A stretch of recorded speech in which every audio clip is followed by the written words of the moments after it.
One day, I shall come back. Yes, I shall come back. Until then, what you need is a jolly good smack bottom.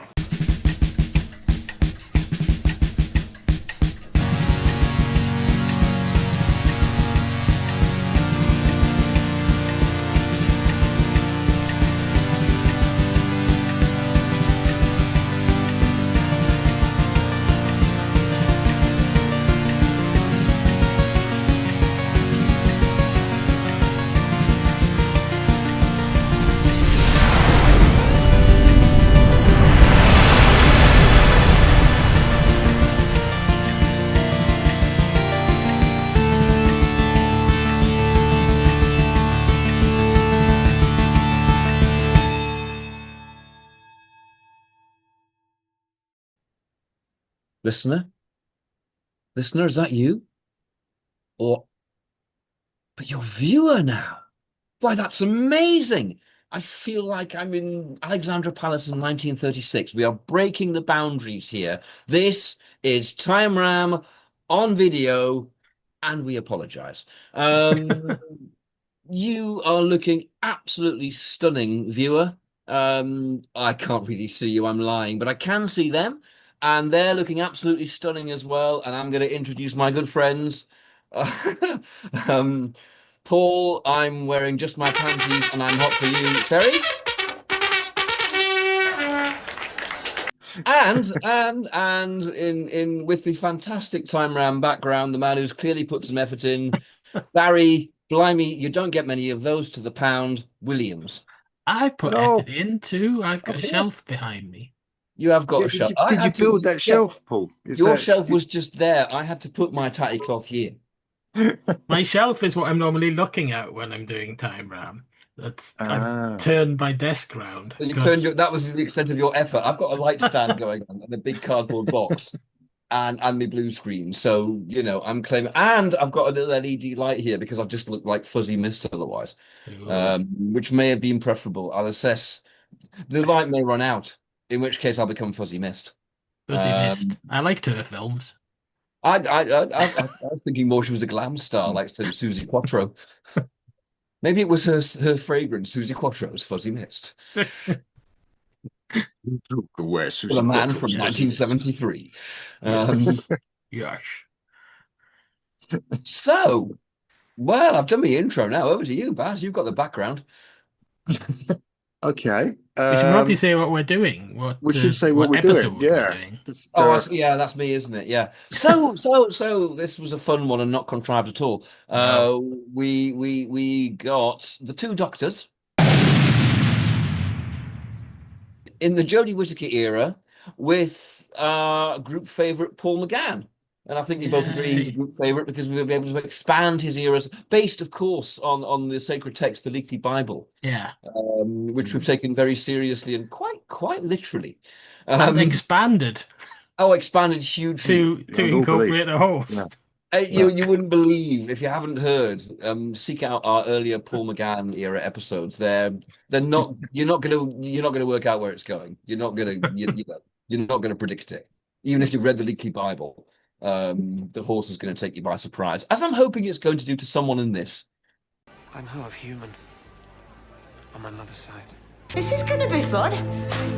Well, if it's the two doctors, it's like McGann B, isn't it? It's kind of... Yeah. This is post McGann. So this is kind of grey McGann. Yeah. So this is around 2023, around then. So this is after the time of the Doctor, is it? Are we saying not the day at the time of the Doctor? Well, if it's Jodie Whittaker, isn't it? It's going to be around that Power of the Doctor kind of era. Well, obviously not that episode because that's her final episode, which this can't. I meant in terms of where McGann's from in his timeline. I think they'd actually put it in his timeline. I don't think there'd be a slapdash with it in this. I think it'll be in his timeline as they were in 1985. He's aged a bit, but all right. So Troutney. They might create it. Yeah, they might create something for it because I don't think the BBC have got the rights to Grace. So I've got a feeling it's not going to be Grace. I don't know who's going to be actually. Didn't we create? No. Did we create? No, we didn't create a companion for him. This is a completely different universe. Of course, they've got the rights to Grace and Shang Li. But it should be just Shang Li. I thought Shang Li. Funnily Yeah, enough, I thought this is a Chang Li one. Yeah, because Grace obviously, is Yeah. learning graphology. So yeah. we got a line in the opening scene where Grace is learning graphology for reasons. Yep, Grace is learning graphology. Okay. And she probably send it starts with her, just so we get her in it, sending him a little handwritten note going, Dear Doctor, I'm learning graphology. Fucking look at my handwriting. Love, Grace. We can End. actually correct the question that everybody's always been asking since 1985 and have Lee going, what the fuck is graphology? I just did. I remember Uh, looking that up actually because I didn't know what it was or It's asking your like parents. calligraphy, isn't it? Yeah, Why yeah. they didn't Basically, just say yeah. calligraphy, a word that people would have known? Because Robert Holmes was laughing at JNT, Yeah. I Yes. guess. He Yeah. was just being relentlessly grandiloquent. Yes. Because why not? Because You he's can Robert. tell when you watch this that Robert Holmes is not a happy bunny. No. It comes across quite strongly. Yeah. He never I Um, was. have to say, He never was, really. I like the two doctors. I've always I liked love the it. two doctors. I love it. And I Yeah. don't Yeah. know why even watching it now, I don't know why it's got such a bad rep. Agreed. It's Agreed definitely entirely. the second best story in that season. As far as I'm hmm. concerned, the one really doppy thing about it is the fucking Sontarans. The costumes, they're awful. Yeah, The Yeah. yeah, masks are Uh, awful. the You know, direction's not great. when you see Um, things like Lynx and Steyr done, I don't know, at least 10 years earlier and looking so much better. yeah. mm, And it's not hugely well directed. No. I mean, I remember about the Sontarans, someone making a point in the fans, the room at the time saying it's a bit odd to introduce the Sontarans in a really long shot where you can't really see what it is. Yeah, Yeah, damn right. You have it coming in and taking its head off and putting its tongue out. yeah, yeah. Going for humans. I know that's Shockeye. But you do something more dramatic with your reveal of your monster. I can only Um, think that's a mistake. It just seems like somebody wasn't paying attention. It's very strange. I think yeah, that Very odd you see choice. don't you see the ball, the ship before that? And it's Well, yeah, they probably hold them back, don't they? You get little GNT's glimpses of probably them just on. thought, oh, everybody will know that's the that's the Well, Sontarans. you get little glimpses of them on the space station. And then yeah. you You get a think, hand with a it Yeah, gun would make coming in. sense to have a dramatic reveal, Yeah, yeah, yeah. but instead they just pop up in the background yeah, You have a in confrontation Spain. with Jamie. You do the end of episode 1 of the Time Warrior, where with the Doctor seeing Lynx. You do it with Jamie seeing a Sontaran for the first time, yeah, Yeah, and then running like fuck. like it's Um, so easily been fixed. They just, I don't know what really, happened there. really easily. Yeah, yeah. Yeah, yeah. Although presumably it wasn't scripted like that, and you'd think, or maybe that's a modern way. I mean, that's what's going to happen in this one, isn't it? That's a kind of modern way of doing it. You're Yeah, having the monster revealed fairly early in a dramatic moment, full reveal, show the yeah, prosthetic, etc., etc. For fans, it's always the Sontarans. yeah. Um, and for Chang Li, it's what the fuck is this? I should have stuck with my bag of gold. yeah, yeah. You want to do it in the pre-credit or something like that, don't we? Yeah. Yeah. Yeah. Hmm. I don't know what the pre-credit for this would be. Well, actually, no. Actually, Jodie Whittaker, we don't have a pre-credit, do we? It's straight in with titles. Yes. Yeah. Yeah, Yeah, that's true. which is quite useful. Yeah, good, good, good. So are we starting with the scene in the TARDIS with McGann and Chang Li? Yeah. I Talking guess about maybe how we should. Getting Grace's notes. Yeah. And fucking look at my handwriting. Um, Thing is, I was kind of watching it, and there wasn't one of Troughton's lines that I could actually hear McGann doing. yeah, I don't know if that's just Robert Holmes's like really good writing, or yeah. or whether it's It's been I'm said, not I've sure. noticed over the years, people have said that Troughton doesn't play quite the same character in the three Doctors, No, the five Doctors, and the two Doctors. he And it's right. doesn't. He Hmm. doesn't. Look at him in season 4, They make which is him actually my favorite grumpier. Troughton Yeah, version. And it's kind of really annoying we have so little. He's weird and odd and a bit more dangerous in season 4. yeah, And I really wish we had more of that version. But yeah, he is actually kind of almost like David Bradley doing Hartnell. Not as profound, not as yeah, much, but it is a caricature He of is. the He actual. is. He is very irritable in this one, isn't he? yeah, Yeah, yeah, And very grey. I mean, he doesn't even look the same as he does in the yeah. Five Doctors. You know, he's That was definitely that was evil in and his contract, wasn't he? He just said, "I'm not dyeing my fucking hair," and that was it. He said, "I'll do it, but I'm not dyeing my hair." Fair play. And they didn't lift it either, so it was a bit more sort of lank. Yeah. Yeah. You know, you always got it lifted with curlers, and you can see it's quite bouffant, especially in like 68, 69, where it's massive. And the You know mutton. what? I'm betting McGann would do the same. You know, they say, yeah, you're a bit grey now, McGann. Do you want a wig? And he's like, no, fuck off. Well, McGann's was a Not wig dyeing me originally. fucking hair. McGann's was a wig originally, so he'd just get the wig back on again. It'd be He exactly wouldn't do the it, though. same He wig. wouldn't do it. It'd be the legacy wig from the You'd have Amgen. the short hair that he's got in Power of the Doctor. He'd You be like think? that. Yeah. Yeah, he'd be like, That fuck might you. not be. Well, that won't be in constant. If we're setting it during his era, It's not we're set to it. assuming he looks like Oh. it in the TV movie.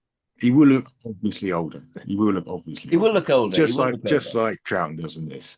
Yeah, but Troughton didn't change his hair in the Three Doctors. I think McGann's going to have his Regency wig, and he'll really resent it, but he's going to have it for continuity. No, he's not going to be wearing that. He's not He's gonna do having it. his Regency He wig. won't have it. Look, he's having it. He will have it. You can't speak for McGann. You It's aren't like Paul McGann. It's like 25 years later. It's an even longer gap than it is for Troughton. He's McGann's being going paid back loads in of money. around. They're giving him money, and he's gone, oh, fucking hey. You know, No, he's you're fine. wrong. Having his look, they bought it back from a collector, specially for this. And the collector's name is William Shatner. When are we going to set this in terms of Jodie? Yeah. Yeah. It's a shame that Power of the Doctor is her last story because it would have otherwise it would sat really fit, nicely wouldn't there. But it can't be that. One of the specials, I would have said. Like I was thinking maybe the second half of Flux, because Flux is a bit of a continuous story. It could, you could explain the fact that this is over a couple of episodes. And we want to ditch I'm scared all of Flux. companions apart from Yaz as well. You know, they're all off doing graphology also. Well, It says a lot bit the about. minimum number does appear to be Yaz and Dan, doesn't it? Yeah. I would try and match the companion structure that's in the original and just tell you like what, ditch everyone but Yaz. Why don't we build in something? Because Cassini, Tastari says earlier on, Cassini's at mega genius level. I think she reached back through time and somehow implanted a really strong urge to learn fantastic handwriting in a lot of the Doctor's friends, Yes. so that he wouldn't have anyone to support him. Yeah. It was just her damn bad luck that two of them turned up at the same time. Otherwise, she'd have won with her graffiti wheeze. Yes. That's just level thinking. The Doctor wouldn't see that coming. You wouldn't see the graphology thing, but no. Cassini's that good. Alternatively, we could set this at the start of Flux, and then Dan hasn't turned up. Yeah, there's just the two of them, isn't there? Do we have to go near Flux? Can we not leave Flux till like the very, very end? Because Flux is complicated. We've already placed something in Flux, so have we? You may have yeah, ages ago, but we have, yeah. Somebody else is going to get Flux, isn't there? So I don't know what we do with that. Flux and Trial of Time Lord both give me the utter fear. I think you can just about get away with most of Key to Time, can't you? Well, we can at least spread. It depends, unless we get the Armageddon factor as a Hartnell story. Yeah. In which case, we're really screwed. In which case, it's going to be this kind of retroactive quest that's just the worst storytelling ever because we saw the end of it where they succeeded right at the beginning. And that'll happen to us. That will happen because the rat.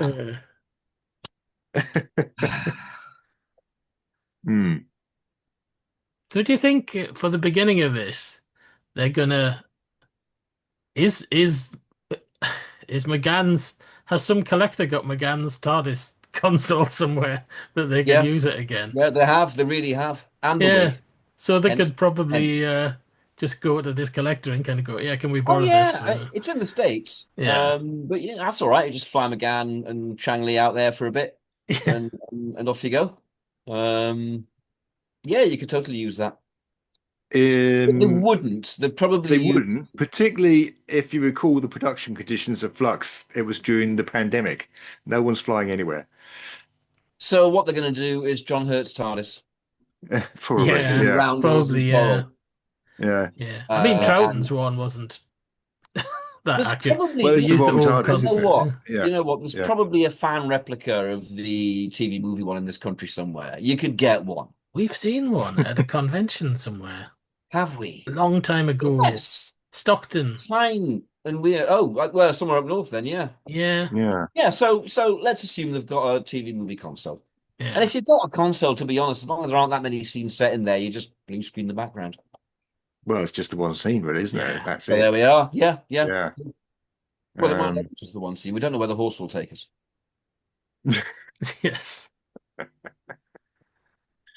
So it's McGann and the horse. Is that what? Well, the horse is going to be in it. Let's face it. It's got to be. It's a McGann story. Shatner's going to be in it on the horse as Ulysses. He's going to. That's going to happen. It's a McGann because they'd want to harken back to the grand days of 90s Doctor Who when America was keeping it going. Before the BBC took it over again. I think Paul's right. I think we should go with it being a special. I think it's a Christmas special, and it's an unashamed love letter to the McGann era. Yeah. When the BBC failed Doctor Who and they took it over, the Americans took it over, and produced bonkers shit, with horses with arms and William Shatner. So yeah, I feel that Ulysses should turn up at the end somewhere or somewhere in it, because it would be cheating the fans if he didn't. Commercial time. Will Doctor Who escape this time? Buy Wool's new shape Skyray with double flavors of raspberry and orange. And you get a free color picture card, one of a series showing Doctor Who and the Space Raiders battling with Daleks. Free when you buy Wool's new shape Skyray. Only 6 months. All right. So it's the Doctor, Paul McGann, Doctor 8, and Chang Li. Yeah. Yeah, they arrive at Third Zone space station, where they've been sent by the Time Lords, which fits the McGann era rather better than the Totally. Yeah. Totally it does. Yeah. Yeah. We don't need to worry about no McGann B nonsense. This is just McGann. Yeah. No point does Jamie go, who the fuck are the Time Lords, Doctor? I know. Yeah. I know. It was odd at the time, wasn't it? As fans, we knew enough about Doctor Who to go, I mean, this is wonderful, but also this is wrong. Yeah. And I think, wasn't it Cornell that came up with the 6B theory? I quite like it. I've kind of mentally gone with that ever since. Because go, yeah, fine. Yeah, I've accepted it. Yeah. Terence Dix has written novels, etc. Terence Dix has gone with it. Where that's that. I'm down with it. That's fine. Yeah. If Terence is down with it, then. And then the colorization people have fucked it all up by doing a regeneration at the end of the walk. Yeah. That's not canon. No. It's off. Not canon. I don't accept that. It's gone. I mean, that whole War Chief is the master type thing. That's bonkers. Oh, that can fuck right off as well. Yes. Can fuck around from that. Yeah. They're odd hybrids of colorizations. They don't work because you can't impose modern stuff on 60s media. You can't. It's locked into what it. Yes, you can colorize it. Yes, you can tighten it. Absolutely. Yeah.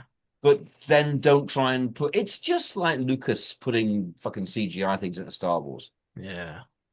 It doesn't fit that. It's not the same look. It's not the same thing. Yeah. Anyway, yes.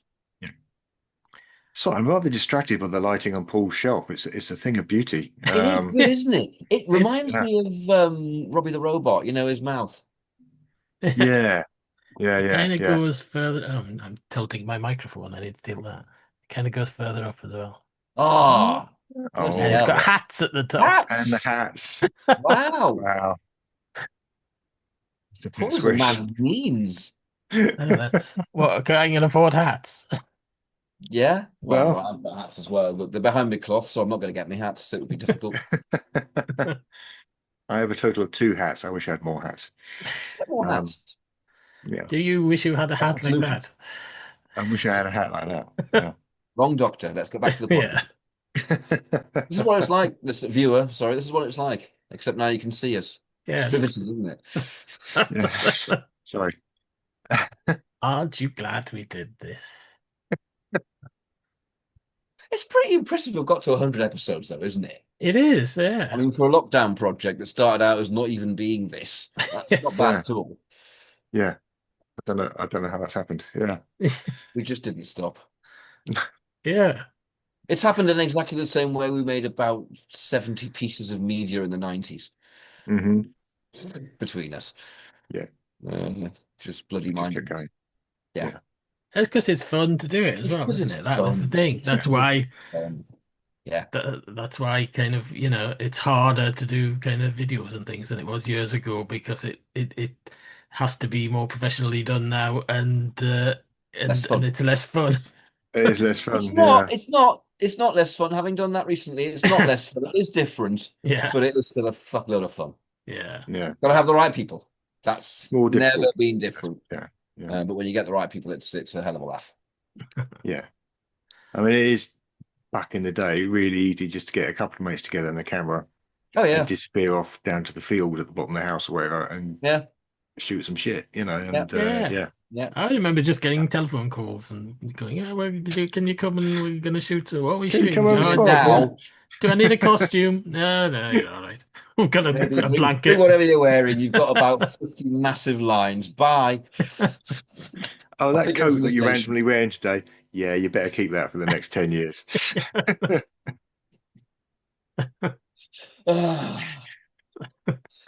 35 years more like. Right. Anyway, so Yes. Yeah. Let us carry on. So they arrive at this space station and the TARDIS materializes in a kitchen. It's Shockeye kitchen. Yeah. Shockeye is an androgum, a race Yeah. represented by an elderly gentleman with extra zits on his face.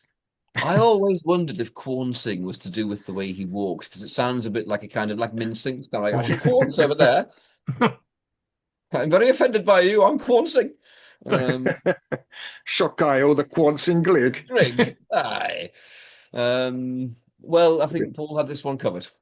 Yeah, I had this. Well, initially, all 3/4 of the way through it, I was watching it thinking it should be Toby Jones because John Stratton always reminds me of Freddie Jones. And I thought, well, he's no longer with us. Maybe we can have Toby Jones. But then it got to the kind of restaurant scene where they're behaving appallingly in this restaurant. And I was thinking, is this Paul McGann? Wouldn't it be brilliant if Shockeye was Richard E. Grant? So they're basically homaging their With Withnail the and cake shop, I. yeah. And obviously, I'm not even going to argue with that because it's so perfect. I have no better idea. I think it's Richard E. Grant. And so the first thing you see is him approaching the TARDIS with a knife drawn, going, "How dare you!" Yeah. Which is beautiful. Yes. Human, walk it. So that's going to give us loads of comic potential throughout this. Yes. Thank you, Paul. Because I think, Okay. I mean, I even kind of forgot that Richard E. Grant had been in Doctor Who. I don't mean in the animation, I mean in the real series. Because I think he was kind of wasted in that episode. Nondescript, wasn't it? It was really nondescript, making him the Great Intelligence. Yeah. Yeah. Yeah. Well, he's in a couple of them, isn't he, in that season? Yeah. So, yeah, Richard E. Grant and Paul McGann. Great. Really nice. Together again. Yeah. What? Yeah. How dare you put this fucking object in my kitchen? Yeah. Oh, he's quite keen on eating Lee, isn't he? He's he really kind of He is. he fancies a bit of Lee, and He really does. I don't mean that in a sexual sense at all. And you can imagine Richard E. Grant just kind of like wide-eyed in like that, grinning at him. Hello. Hello. All sort of thing, it'd be terrifying. I mean, if you were Lee, you would just go back into the TARDIS and stay in the TARDIS. Yes. For the whole thing. It's never not coming out. Yeah. That guy with a knife, leering at me. Yeah. Fuck that. Yeah. I do like Troughton's scene with the cucumber where Shockeye is threatening him, and he just grabs it. And there's knives and things behind him, but he buys he grabs the cucumber. And the extra little bit where John Stratton has it the wrong way around and turns it up like that, which wasn't needed, but just as a lovely little bit of business. Two old actors knowing their stuff there. Yeah. It's lovely to watch. Yeah. Do you think Troughton refused to handle an actual knife? Is that why he's got the cucumber? No. I think it's probably in the script. Okay. It's quite Robert Holmes. Or if not, it's just something that he's going to banter up. He's just going to work as being Dr. Business, second Dr. Business. Yeah. Which it perfectly is, Mm-hmm. It's like him jumping around with the headsets and the Croton, stuff like that. He's always doing that. thing. I love that cucumber is shrink wrapped as well. I noticed watching it this time. Like they've just kind of sent a floor It's literally assistant just out to Sainsbury's or something. Get a sent it from cucumber. Tesco and not bothered on taking Yeah. anything off. To the BBC, it probably came from Harrods. See, these are the details you get what you get on Blu-ray. I never noticed that Yeah. though. Yeah. Yeah, pre the BBC, they probably spent 20 quid on that cucumber. Yeah. Yeah. So the Time Lords remove the TARDIS Yeah. because the third zoners are experimenting with time travel and they want it stopped, basically. Oh, the third this is what zoners. They're always going about the third zoners. Yeah. Third zoners, I'm hoping that, like one of the third zoners is the embodiment Gris. Just because I like the embodiment Gris, because we've no idea what the fuck it is. Yeah. No, I don't know what a third zoner is really. I don't understand that terminology. Well, I guess they live in the third zone. That's always been my reading of it. They're in the third zone. Yeah. There's at least 2 other zones. That's Yeah. what we've established. Yeah. Mhm. So we've at least got Minimum. 3. Yeah.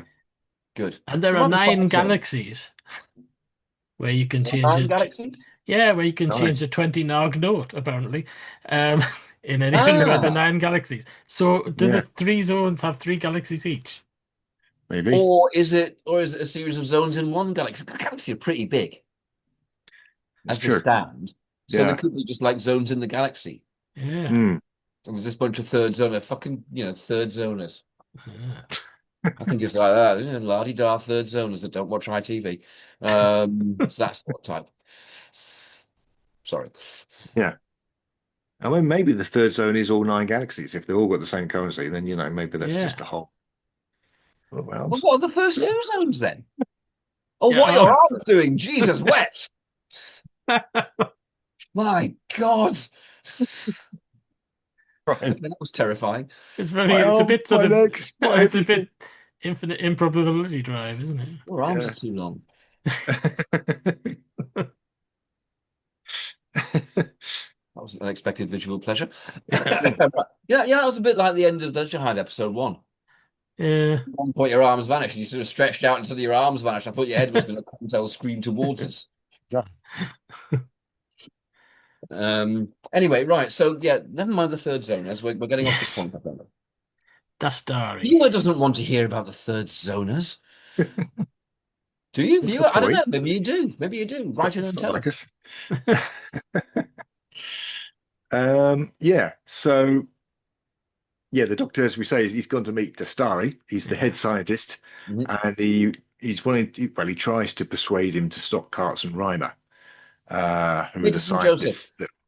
Hey, Peterson Joseph, I thought. Yeah. Oh, okay. Yeah. Yeah. All right. Yeah. Happy with Okay, that. cool. Blimey, casting's going easily this one, isn't it? No arguments, So we never see Carts and Rhymer, do we? They just get mentioned. Yeah. But typical they're Robert working for Holmes, this that, time isn't machine. it? Eh? Typical Robert Holmes, that, isn't it? It seems strange that they're so important to this story, but they never turn up. I mean, what happens to them? Do they die? I assume they die. Do the Sontarans? It would kind of be stupid since they've built your module. I mean, if I was nicking their module, I would bring Carts and Rhymer also. Take with you. Yeah. Yeah. Maybe Carts and Rhymer were cleverer than everyone else there. Maybe they also built a time-space visualizer and saw the Sontarans coming and went, fuck this shit, and went into Module 2 and went, I tell you what, we'll give them the other one that isn't quite as good. They can take that one, and we're off in Module 2, and vanished. Maybe they're off on holiday somewhere, they're having a nice sort of vacation on a beach. I think they're in Seville. I think they went to Seville, and like 20 minutes after they got there, they saw a Sontaran ship lab. Oh, for fuck's sake! Really? I think they're just waiting somewhere. No, it's not Rhymer, it's your fault. I think they're just waiting somewhere, kind of looking at their watch, going, they're not coming, are they? They've nicked the module, haven't they? Yeah. Oh, so basically Carts and Rhymer is like waiting for Godot. Yeah. This is the Carts and Rhymer spin-off we've been waiting for. We should. Okay, this is it. We're doing a play. We're doing a fucking play.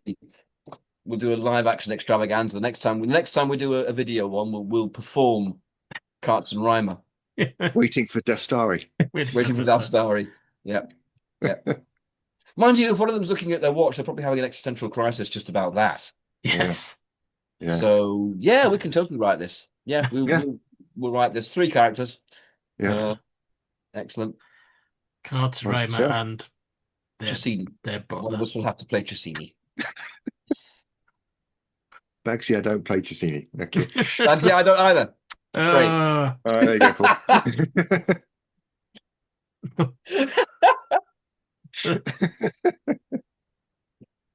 You'll have to work on your Jacqueline Pierce impression. I think you should do your own interpretation. If you want to come in and go, all right, I'm Cassini, me. Yeah. Then that's fine. That's how Cassini stalks. Yeah. Yes. Make a genius level. Yeah. Good. Get out my space station. Yeah. Bosh. You want some of this? Do you want You to, I've turned it to David Threlfall in Nightingales now. Do you want to get on the end of this?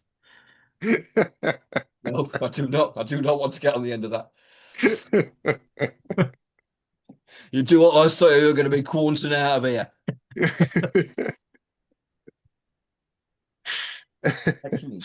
Can we maybe cast Cassini like this? I quite like it. It's funny. What, David Threlfall? David Threlfall as Cassini, playing it like he does in Nightingales.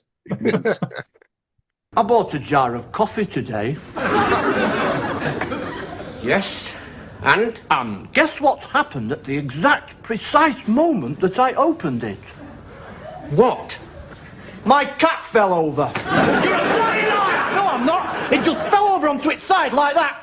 Amazing it was. Talk about coincidence. You haven't got a bloody cat! I have. Well, where'd you get this phantom cat from all of a sudden, eh, Ding Dong? I was left it in a will. Oh, a will? Yes, a little old Chinese lady said I could have it. A Chinese lady? What was her name? Chung! Mrs. Chung! Oh, Chung! Where does this Chung come from, then? Canada! Oh, one of the Canadian Chunks! What's her favourite colour? Puce! Oh, puce! What does she do for a living, eh, Ding Dong? She's a relief skipper on a herring trawler. Well, yeah, this is the moment to introduce Cassini because, Yes. we do get a scene here where she's meeting with Shockeye. Mm-hmm. And we learn that she's an androgun, but she's been augmented. And they also mentioned, kind of in passing, that they've poisoned the scientists. Yeah. So, Yeah. something's going Nice on. little scene, nice little introduction. Yeah. Although the problem with Jacqueline Pierce at that point was that if she played an evil woman, it was Servalan. Yeah. She was Servalan. She's Servalan in a wig. They give her the She's wig to Servalan make in a her look wig. different, but Yeah, but she's still kind of Servalan in a wig. I could even the scene in episode 3 where she gets down and has a lap of the blood. I could even imagine Servalan doing that. Maximum power. Yeah, and it's lovely to see it again. It's just like bloody Paul Darrow is kind of over Avon. He's like Avon in season 6. Based on his rate of kind of up from seasons 1 to 4. By season 6, he would have been Tekker. Yeah. It's a bit like Jacqueline Pierce kind of. He saw Jacqueline Pierce in that, and she's kind of being a little arch, and he was just kind of right. Hold me pint. Oh no, it was his revenge. It was his stated revenge for Colin Baker. Oh, going Colin, in Bayman. Forever. He actually went in and went, all right, Colin, you did this in my show. Here we go, or words to that effect. Yes. Hold my pint. I love that there's things about kind of, he said, can I play it as Richard III? And like everybody went, no. And he did it anyway. Well, no, he did. Apparently in rehearsals, he did start off coming in with a hunch like that. And J&T went, Paul. It hasn't changed the performance, though. No, it doesn't. It doesn't. No. He's still playing it as Richard III. Yeah. Just hunchless. Probably a good job he's not faking a hunch. Yeah, No. that's It really is. It really is. Yeah. Yeah. Because Time Lash could have been worse. Extraordinary. Yes. I quite like Time Lash. Thank you, J&T, for saving us for that. But please explain the tinsel. That's not good enough. Not in 1985, J&T. It's not good enough. Anyway, we're getting off the Two Doctors. Yes. And it's not like we're bored with the Two Doctors. No, we like the Two Story, Doctors. you know, it's fun, and we've got Paul McGann in it, and the horse is going to turn up. Yeah, and, we haven't got the horse yet. We've got Richard E. Grant, and we've got David Threlfall as Trissini. Loving it. We're going with that, are we? Oh, fuck yeah. Hell yeah. Dress and everything. In that case, we've got a gender swap Dastari then. Dastari should be a woman. If we're having a Fine. man as Shasini. Fine, yeah. Helen! Yeah. Helen! Great, cool, fine. Helen Mirren turns up an awful lot in Doctor Who, doesn't she? Yes. Does she? I mean, do you not think the producers might at some point have gone, we're overusing Helen? You know, I know she's standing on the doorstep every single day going, can I be in this one as well? But she could have a really good career. She should go off and do something else. Find a nice police procedural, go and do something like that. Yeah, she could have been a really big star by this point, but no. You know, but she keeps turning up in bit parts in Doctor Bloody Who. And really we're sick of her, you know. It's sad. It's sad. You know, maybe we shouldn't give her the part. For her own good. Okay. Sorry, Helen. I don't want to be a bastard. It's tough love. Yeah. It's all right. You know, it's tough love. Yeah. Miranda Richardson. Miranda Richardson. Yeah. Yeah. Okay. Really? Oh, okay. Fine. Playing it as Queenie, you know. Not playing it as Queenie, no. As absolutely playing it as Queenie. Mouth is open, Doctor should be shut.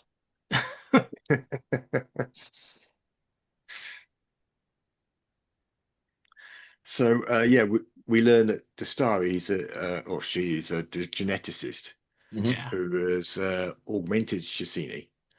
And the thing I noticed watching it this time, it's never really made explicit, but the star is totally in love with her. Absolutely in love with her. Yeah. Is that in the book? I don't know. I've got a feeling that I had that. Maybe we've had this conversation millions of years ago, but I've got a feeling that it's kind of implied somewhere, and it certainly isn't in the text, apart from the way that he's acting it, which does the job. Plus the fact that he just does whatever she says at all points. Yeah. Yes. Isn't Lawrence Payne good? Yeah, he's is. Good. Yeah. He's great in this. He's great as oh God, what's the character in the Gunfighters? Johnny Ringo. Yeah. I really like Lawrence Payne as an actor. I've seen an episode of his Sexton Blake stuff. He's one of those actors I'm drawn to. I like him. I think he's very good. I love the fact in this that he's not overplaying it. It's really he's playing it exactly the same as if he was playing a character like that in like the Sweeney or something. It's really straight. Which is lovely because that gives Troughton the chance to act up and be the Doctor and be bonkers and so on. And it's again, it's two old actors who know their work, know their craft, doing a good job. Yeah. Commercial time. From outer space, the famous TARDIS brings Time Lord, Doctor Who, and the amazing Leela, ready to do battle against their mighty enemies, the fearful Cyberman, the giant robot, and one of the deadly Daleks. Whilst Leela covers him, the Doctor reaches the TARDIS in time and disappears to escape from the Dalek. Doctor Who, Leela, the fearful inhabitants of outer space, and the TARDIS. From Dennis Fisher. Fantastic. So the Doctor's arguing with the Starry when the Sontarans arrive, and Jacini lets them in. So we're going to see that, aren't we? We're going to see Jacini letting them in. There's going to be an airlock, and she will probably kill the guy by the airlock, the guard. Well, she does kill a guy, doesn't she? That's and she's going to maybe rather than killing the guy sat at the computer. It'll be the airlock, make it more dramatic. The Sontarans, an entrance, helmets off, tongues out, job. Yeah. Yeah.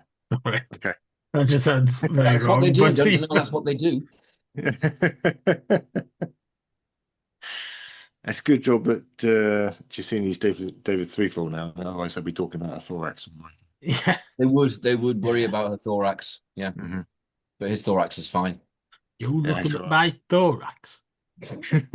Give me some of this. This is my dry stone wall. This is my castle, I'm a monster. He jumps on it and kind of hugs it. We cut to a scene of Doctor 13, Jodie Whittaker. Finally. At last. Yeah. Fishing. And yes, presumably fishing. Yeah. Yeah. Seems unlikely. Would she be fishing? It's a very masculine thing, isn't it? Fishing. Is it? I don't know anything Apologies about to any female viewers. I was going to say listeners who like fishing, but the angle. Yes. Yeah. I'm sure there are female anglers, but I've not seen very many. I've got to be honest. How many anglers have you seen? 3. I've seen 3. What? I was thinking how many anglers. I've just said to you how many anglers have you seen in general, and then as I was saying that, the answer came 3. 3. I have seen 3. Loads of anglers. It's like being in my head. Fuck off. Okay. So what are they doing instead? Are they in a casino? Are they dressed in their like Bond tuxes from Nightfall, Spyfall, whatever fall, doing Spy Hard things? Yeah. Maybe. Yeah. Are they playing cricket? Maybe they're just sitting on the TARDIS eating ice cream. Are they just sitting on the TARDIS eating ice cream?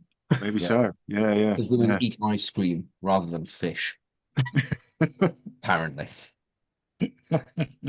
I didn't say that. I didn't say you did.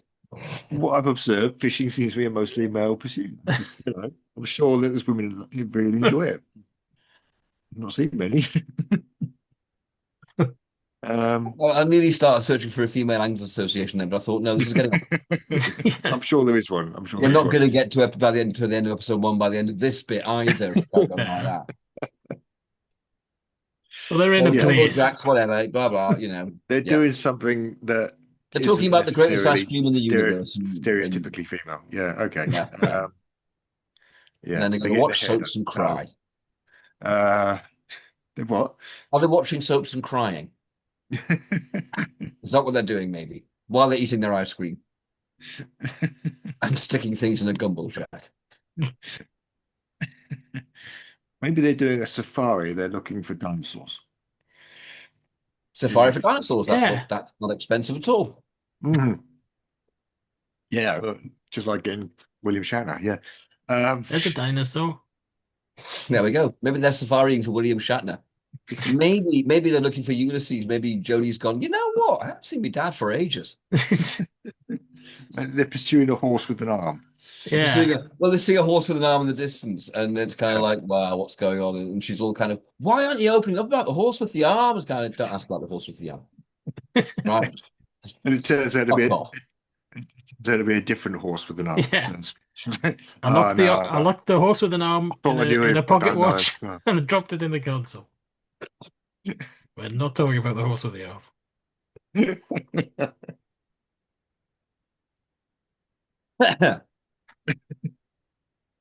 Confusing already. Right. So they're having a chat somewhere to keep it simple. Yeah. Yes. And then they stop having a chat somewhere and go back to the TARDIS. Yeah. And decide to go and see Dust Darby. Right. Yeah. Well, the Doctor faints. Doesn't the Doctor faint? The Doctor faints, yeah. Yeah, this is intercut with scenes, obviously, with McGann Doctor. Yeah. Meeting Dastari, who is refusing to stop Carts and Reimer. Yeah. And then it kicks off. Yeah. And so Jodie collapses in the TARDIS, obviously. Yeah. Yeah. And we kind of see images of McGann being suffering, tortured or executed or something in a big old glass tube. I do like that stuff in the original because it's very simply done, but it looks excellent. I love the fact that it's soundless. You can't hear him screaming in the thing. Lovely. Yeah. So I should probably have mentioned that. Obviously McGann's been captured, and Lee's run off. Yeah. He's hightailed it out there. Yeah. But I've done it in the wrong order, so that went well. That's all right. I'm sure they've seen the two Doctors. Viewer will put it together. Yeah. It's like interactive media. We're fine. Pick out the pieces from the ramble that we do, and it'll make sense eventually. Yeah. Vague Maybe. middle-aged burblings. So does she get like an image of a horse with an arm at this point when she faints? Yeah. Well, I mean, maybe, yeah, but certainly in the original, it is an image of the himself, or his earlier version being killed, basically, or he's Yeah. killed. Well, maybe McGann hallucinates the horse as he's being tortured. Yeah. Mm-hmm. Like that scene with the unicorn in Blade Runner. But Just so. It's there a we go. horse with an arm. Right, okay, Ain't got a horn, has got an arm though. Just superimpose a horse with an arm. Just Yeah. okay, yeah. Good. As he sort of passes out of this world, he sees a horse. Yeah, yeah, that's what. What? Father, and collapses.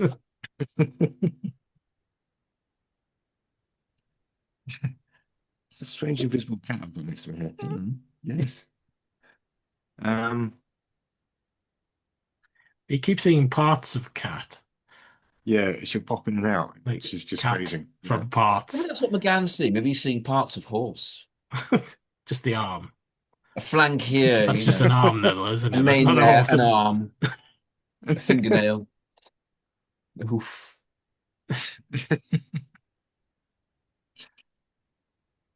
So basically, Jodie realizes that she had a mind lock with herself, and then she spontaneously decides to visit Destaro for medical help. Yes, which is the most bewildering coincidence in the whole thing. It is. Like, I mean, we've talked previously about the Sixth Doctor just turning up places. I mean, this pisses all over that. This is just it's mad. Yeah. Well, maybe when Cassini was placing the mental cut. No, forget it. It's just bonkers. Yeah, all right. Yeah, it is bonkers. Yeah. I guess if Robert Holmes couldn't think a way out of it, then we're stuck with it. Probably not. Probably not. He's probably so pissed off with JNT. He was taking the money by this point. He couldn't be bothered. Yeah, he couldn't be bothered. He gave it to Eric Saywood and shrugged and went, "He's not going to notice." And Eric went, "No, he won't." It's he's slipping on tripe and all kinds. He was slipping on tripe at the time. Yeah, yeah, he was indeed. Tripe? I don't Deep get this. cut. He was slipping on tripe on the Autobahn. Oh, okay. It's in a Peter Haining book. Can't remember which one. That'd make a great song. Slipping on tripe on the Autobahn. Do that for the next album. Signature title song.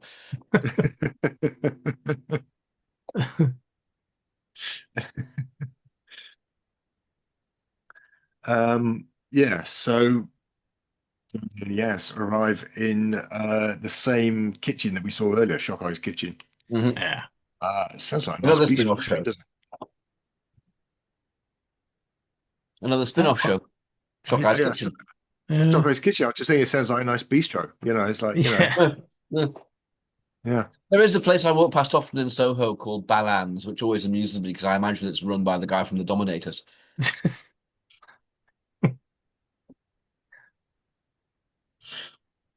Because I'm like that, you know. Well, they turn up at the same place anyway, but it's dark. And exactly the same spot too. Yes. Exactly the same spot, yeah. I've been drawn that it's the Time Lords. Lords. Scenes at the same time there, by any chance, guys? It's the Time Lords that have dressed and set. Yeah, sent them there with their lily white hands. Well, the Time Lords can't be bothered to just go, what's the coordinates? Oh, the same. Yeah, we'll just do the same thing again. Yeah. That wouldn't work because the station would surely move in space. Or maybe it isn't. Maybe it's just stuck there. I don't know. We're going off on a lot of tangents today. Yes, let's carry on. We've got 3 episodes of it. Has video gone to our heads? Yes, so there's bodies there. There's signs of battle. And the computer blames the Time. Yeah. Yeah. So it starts off by removing the oxygen. Yeah. Which is just a little foreplay as far as this computer is concerned. Might I suggest that we could actually cut all this stuff with the oxygen being taken away and so on, get straight and maybe even cut Dastari's office. Because I don't think they actually find anything there, do they? The Doctor deduces things there, Yeah, but not from what's in there. Well, they find Astari's notes that implicate the Time Lords. Yeah. Well, that could be a computer record. We could do that on a wall. It's just that we're going to have to condense it, obviously. Oh, right. Yeah. So yeah. I was thinking as I was watching, earlier that what stuff is spurious, really. Yeah. Stuff. I was thinking we can't lose the infrastructure because that's where they meet Jamie. Yeah. I don't know if I don't know if we're keeping these bits, but there are bits where they talk to the computer. They hear this computer talking to them. I was thinking possibly in a 21st century version they might have that being visual in some way, be like a hologram. Probably it'll be a face, because there's a massive section with just those two characters in it. Yeah, which I don't think they would do these days. No. They'd have more. That's what I'm thinking. I think you could cut all this stuff, really. Yeah. What they have to do is to do some things and meet Chang Li. That's all that really has to happen in the space station with Jodie and Yaz. So what you're basically saying is, in this story, the Sixth Doctor stuff is basically padding. So far, yes. Yeah, okay. So far, I was just interested. We kind of leave him for the moment anyway, because Shockeye and Shasini have decided to head to Earth. What the fucking hell is this place? There you bring me here. He wants to go there. He suggests. Oh, he does want to go there. Yeah, he does want to go there. He's still going to be complaining about it, though. Yeah. He wants to eat the Tellurians. He's seen a bit of Lee. He's like, gotta have more of that. Where that came from. Yeah, but he takes one look at Donya Urana. It's kind of like, oh, it's nicotine and sinew based, and runs away. That's it. But this is where they arrive in space. Mm-hmm. So it's Hacienda. You see Sontara there. Oh, it's just there. Yeah. It is the most uninspiring introduction to your main monster in a story ever. And since they've gone to the effort of building them up, you see a hand here and a gun there. Yeah. Then now's your time. It's incomprehensible. It really is incomprehensible directing. Yeah. So, Shockeye kills the owner, which is Dominic, as we've mentioned. And Shasini gets information from her. Helen? Should we throw her a sop? She hasn't had a McDonald's today, and she's a bit pining outside the TV centre. So, all right, you can play Donya Urana. Yeah. Scratching at the windows, bloody Helen. Wanting to be in bloody Doctor Who again, aren't you, Helen? So is David Threlfall like, who was in those? Some old woman. Don't know. What does she do then, this old woman? Did a relief skipper on a herring trawler? Oh, he's got the Time Ram mug. Look at that. Yeah. Very good. I'd buy one of them. I was going to put like a bit of A4 behind me with Time Ram written on it in pen, but couldn't do nothing to do that. Yes. Really professional. Well, by the time I'd organise, fuck off. By the time I'd organise, I've got a light stand. You haven't got a light stand. It's a professional light stand. They killed the old lady. Her mind contains disappointingly few restaurant recommendations. Yeah. Meanwhile, the Sontaran ship is landing in the grounds. Yeah. Much more spectacular. Much more of a sequence. Yeah. Kind of just swooshes overhead, doesn't it? Yeah. And we meet Oscar and Anita. They're out there. I love these two. Yeah. Yeah. I don't know what's going on with them, though. I mean, Oscar's punching well above his bloody. I mean, exactly. Really? That's why are they together? I mean, you got Oscar here is a slightly effete, older gentleman, and then he's got this absolute Spanish babe hanging out with him. Are they supposed to be a couple though, or are they just pals? Well, she's very hands-on with him. Yeah. Having said that, I suppose I had a Spanish babe pal who's quite hands-on with me in that way. So, Maybe, but the implication I've always had is that they are an item. Yeah. In which case, fair fucks, Oscar. I mean, blimey, I mean, he must be a yeah, great actor. John yeah. Saxon's great. I've only ever seen He John is. Saxon in two things, which is this Mm. and Biggles. I couldn't work it out. I couldn't work out why they were hanging out together. And then it occurred to me maybe they're meant to be a kind of reflection of the Sixth Doctor and Perry. Mm. They're kind of an Oh, echo of those characters, you know. nice. I did have a Which casting idea for Oscar, Mhm. which was James Moyer, aka Vic Reeves. I don't Big know where Reed. that came from, but oh no, Bloody I'd quite like hell. that. That'd be fun. Yeah, Yeah, yeah, that's fine. Is yeah. Bob therefore playing an no, I can't. in a I wig don't and think we everything? can do that. I don't think no. Okay. Shame. We'll save Bob for something else. Sure. Yeah. Yeah. Maybe Bob's the voice of the horse. And the arm, obviously. Supplies the arm. Oh, he's the voice of the arm. Yeah, okay. Has the arm got a voice? Shit. Probably. The horse gets stranger every time, I tell you. The arm got his own consciousness, so it's doing its own thing. Shit. Yeah.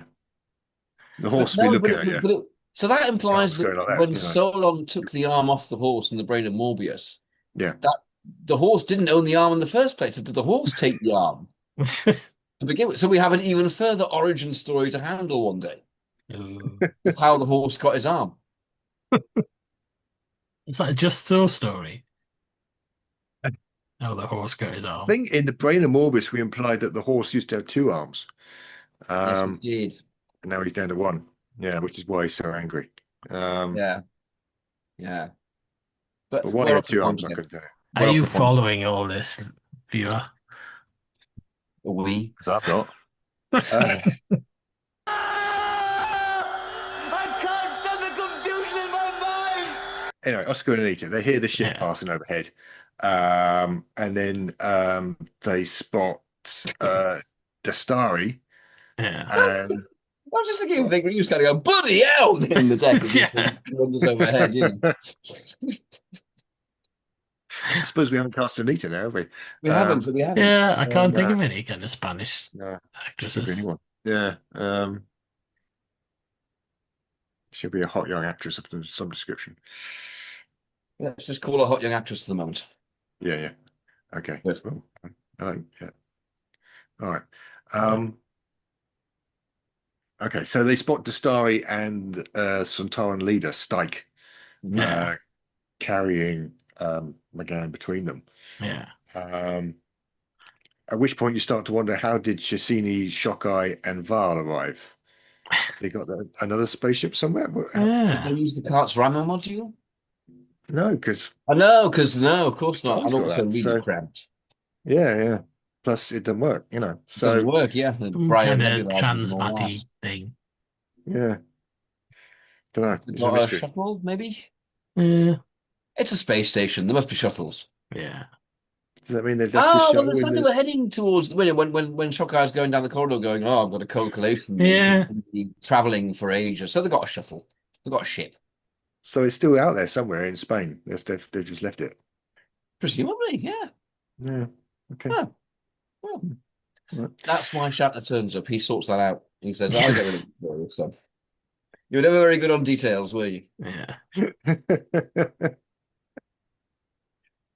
Yeah. So we cut back to Whittaker and Yaz entering the ducts. Yeah. And they're being watched. Something's watching them. They hear some growling. And gurgling lots. Gurgling. Yeah. Yeah. Which is odd noises to be making. I think How long is Jamie supposed to have been down there that he's gone completely feral? Yeah, that's it. I don't think, even I'd be down in some ducks for 6 weeks, I don't think I'd be gurgling. I might scream a bit. I might emit noises of frustration, but I don't think I'd be going. Yeah. I don't think so. Yeah, it does seem to have completely lost it. So yeah. Obviously, we get the end of episode 1, certainly in the original version, which is where he jumps on Perry, so he hasn't completely lost it. No. And and the Doctor gets gassed. And you can bet for your hand enjoy. Yeah. Yeah, why? Surely the director was going, Fraser, no, don't be looking like you're trying to get your leg over. I think he was probably sat in the gallery going, you know what? When we were on location, I should have done a big opening shot with the Sontaran, shouldn't I? He was distracted by his own failure and didn't see Fraser's assault. Put it away, Fraser. Yeah. I mean, I think again we can cut a lot of this down. Yeah. We don't, since we don't have to have the artificial cliffhanger. Why don't we just have Chang Li staggering up and going, "Oh my God, people!" Yeah, thank God. I thought there was nobody left. Yeah. And then Jodie goes, "Chang," Yeah, and he goes, "What?" and so on. You know, the dialogue is scintillating. Yes. Well, we can cut straight to him, sort of telling them that the McGann doctor was being killed. Yeah. Basically. Yeah. And this is where they find evidence in Dastari's office, because obviously they're sort of investigating the Sontaran attack. Yeah. And certainly Colin has a sort of moment where he's like, "Oh, this could mean the end of the universe if I'm dead." Yeah. Yeah, I can see Jodie doing all that. I can. Existential angst bit of time. I thought that fitted really well, oddly enough. And it's actually quite a nice scene for the Sixth Doctor. I thought he handled it well. It's nice. He's quite quiet about it. He doesn't go over the top. Yeah. Which is unusually restrained for this era. So it's quite a nice little moment. But it doesn't last long, because then he spots, well, then I suppose she would spot Yaz in the tube. Yeah. Having just had an image collected by the image. It's a fake. So you can cut to virtually anyone getting tortured and killed in this thing. It's just a big old trick. Sometimes they have great parties, mustn't they? I bet they have those tubes set up around every party they have. So, everyone who comes to the door sees themselves being tortured, and the Sontarans go, Sontaran. Is it the Sontarans or the Third Zoners? Will the Third Zoners just have sort of these bizarre tubes just sort of decorated around the place? I don't think the embodiment grist would lower itself to that sort of thing. Honestly. I think it's the Sontaran toys. They give them to their clone children. Here, play with the torture tube. Maybe the Third Zoners are the Vardens. The Vardens? Yeah. They just kind of set stuff up, and then the Sontarans turn up and go, "All right, now, fuck off now. We're here." And we'll take over. Again, we've fallen for it again. We shouldn't trust the Sontarans. We should learn. They'll have us invading Gallifrey next. Seriously, don't. Third Zoners, they go, "Oh, look, we invented a time machine." Oh, really? Did you? Let me look at that. Where Carts and Rhyme are on the beach just waiting. Can I have my time machine back? No, fuck off. The Sontarans are just like the Thomas Edison of outer space. Yeah, it's nick all the ideas all the time. Yeah.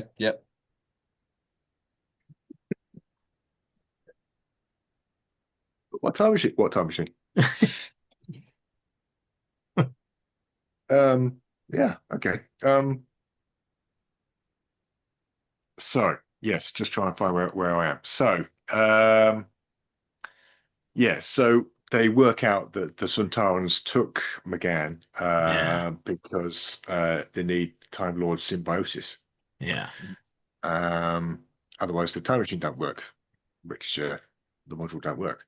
So we have a scene which is quite Robert Holmes actually, where Colin tries to contact his other self. And Doctor 2 at this point, Patrick, is being held in a basement.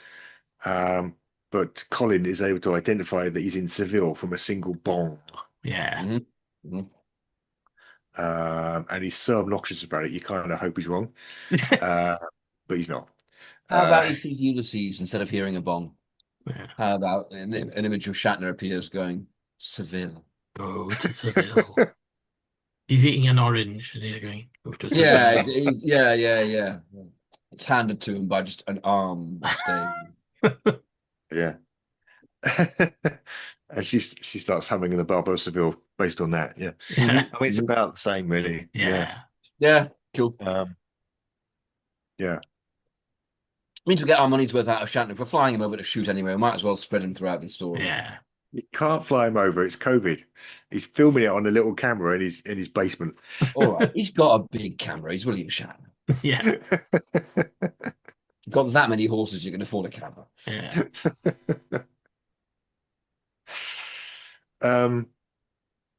We get a scene where we see how Shasini's torn. I guess between his androgen. Yeah. Really told me. And yeah, with the new world that the star is showing. Shockeye is really racist about it. Shockeye's really laying into him, yeah. Yeah. And then he eats a rat, which is very Shockeye. So the star is kind of waking McGann at this point when the Sultanas arrive. And he's also, or she's also got Carson Reimer's capsule. Yeah. Kind of there. It's nice prop, that. I like that capsule. Yeah. Yeah, it's all right. Yeah. They just need the Doctor's symbiotic link to prime it. And then it's going to work. And so to achieve that, they're going to operate on him, taking him apart molecule by molecule until he finds it. Yeah. Seems a While little he's bit conscious.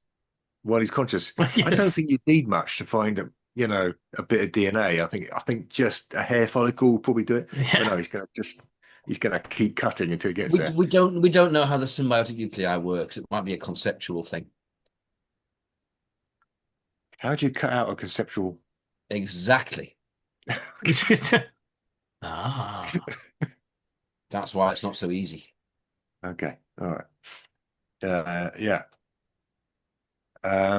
So Stike's there. Stike's the leader of the Sontarans. He's like a marshal or something, or I don't know what he is. I don't know what he is. No, he's a group. He's a group leader or something. Yeah. Stike.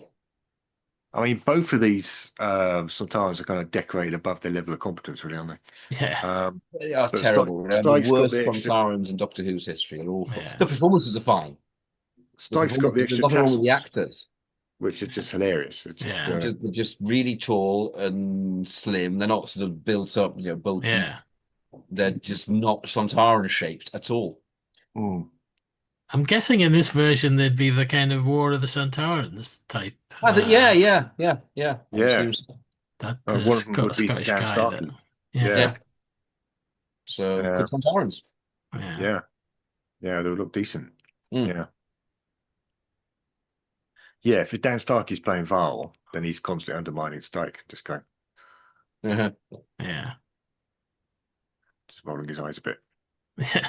Well, I can Stike being like that one, I can't remember his name, who kind of goes, yeah, you've got really old and ugly to a subordinate in Flux. I can, there seem similar sorts, Actually, Stike's really military, isn't he? I think I remember Robert Holmes saying he went right back to their roots. And so he's kind of Sergeant Major, strutting up and down and going, victories make the Varl.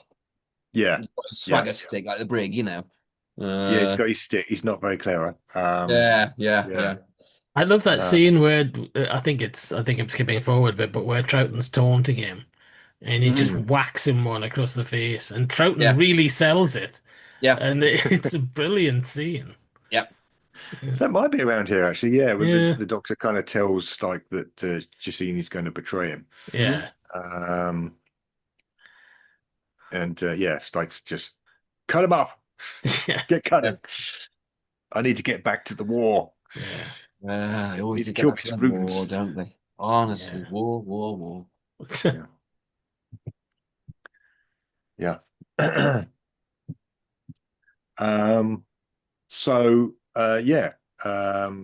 Jodie and Yaz and Lee, they're all arrived in the TARDIS. Yeah. Lee's all cleaned up. Can I just say in the original, Jamie's got this outfit on that you think, Yeah. what the fuck was the costume designer thinking? It's the Yeah. least practical outfit you can Yeah. possibly imagine. And also looks like really heavy wool stuff. So let's Yeah. send him to Seville in that. He's Yeah. constantly That's a good idea. hoisting this thing over his shoulder, which he obviously can't Yeah. keep Yeah. on with just It's gravity. mental. And it looks Mental. boiling. Yeah. Yeah. Yeah. Everybody It else would has have some worked for a t-shirts. gag. It would have worked really well for a gag if he came out resplendent and the doctor went, seriously? And he went Yeah. around and got like one of his old 60s jackets out. Try Yeah. again. Yeah. Yeah. But yeah, no, it's and also Jamie never dressed like that, apart from a No. lot of the Highlanders. No. Yeah. He Yeah. didn't have the money. He wasn't that grand. No, he's normally in a sort of nice sort of sweater Yeah. Yeah. kilt combination. That's it. Yeah. Yeah. But yeah, it is odd. Mm. Again, it's that kind of caricature of the characters, Yeah. Yeah. Yeah. which seems odd since you've got episodes you could watch and reference and photos. There's plenty of you've got the actors there. Yeah. But Yeah. Yeah. Surprised Fraser didn't say at some point, say, no. he didn't have the power to. Probably not. No. I mean, Colin was stuck in that costume and he was the star. Yeah. Scream. Oh, boiling. Bring the porters. I'm very, very hot. Oh, I'm gonna die. I'm dying. I know exactly why.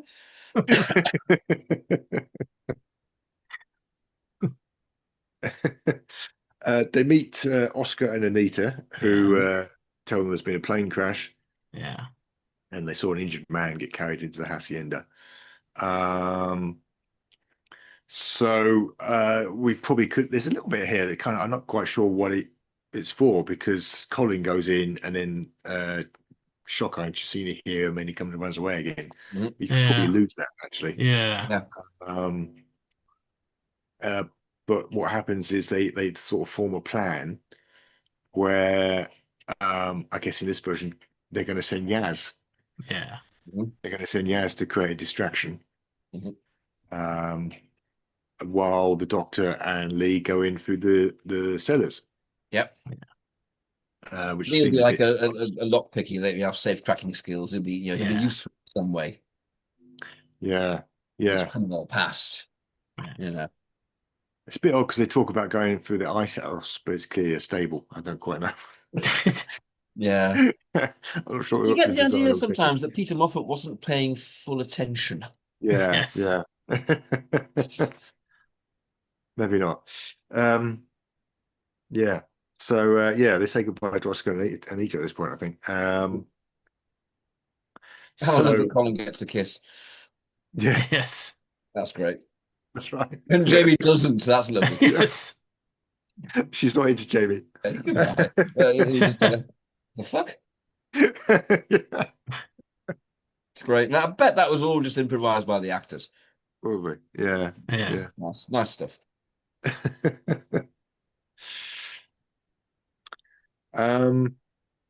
So Dastar is about to start the operation when Yaz rings the front door. Yeah. And sort of Chesini goes to speak to her, and using a mind reading, or his mind reading mojo, decides to test her by having the others bring McGann out in a wheelchair. Yeah.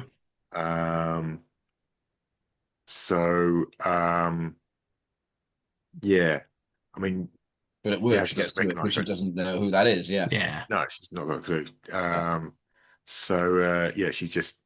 She decides to go. Yeah. But Chesini sends Shockeye to sort of chase her down. Yeah.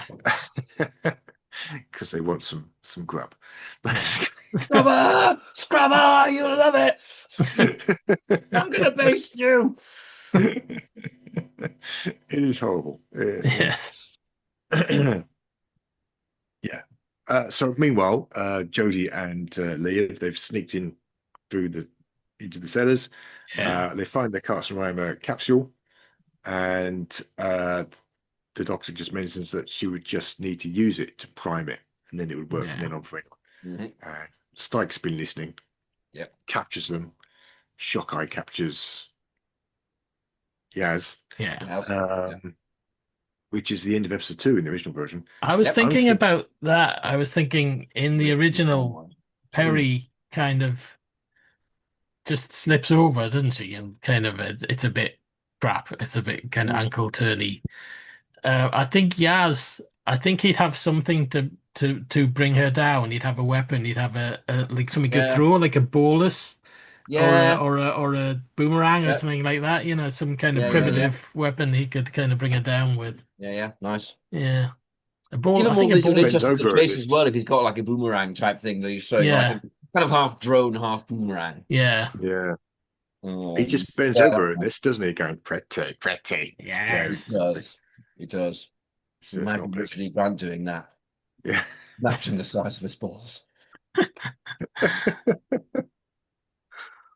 So maybe, because quite a lot happens in episode 3, maybe we've compressed the first 2 episodes. I'm going to eat your head off. Please don't eat my head off. I'm going to eat your head off because I don't like your head. Sorry. Yeah. Came to me head. I mean, I'm assuming this is at least a 2-parter, so we can compress the first 2 episodes into 1, maybe. Yeah. Or like a feature length. Yeah, maybe. I thought feature length. We're doing a special. It's a special, I guess. About eating humans and things like that. Festive. Because there's a lot of wank in episode 3 that we can kind of reduce. A lot of look, we're in Seville. Have you noticed we're in Seville? Here's some more of Seville. There's an awful lot of travel log. There's a lot of that. There's a lot of that. Yeah. Commercial time.